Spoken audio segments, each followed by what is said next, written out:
Want to get notifications on your Apple Watch?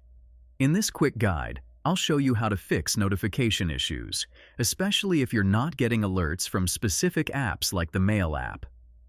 But before everything starts, make sure to like this video, subscribe to my channel, and share it with someone who might find it helpful.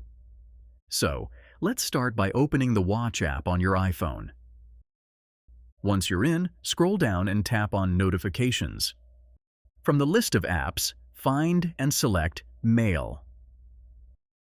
Chances are the setting is currently set to Notifications Off. To fix this, simply change it to Allow Notifications or Mirror My iPhone. Now, to test it out, I'll send an email to myself. And there it is. The notification is now showing up on the Apple Watch. Problem solved. If this helped, make sure to like, subscribe, and share. See you in the next one.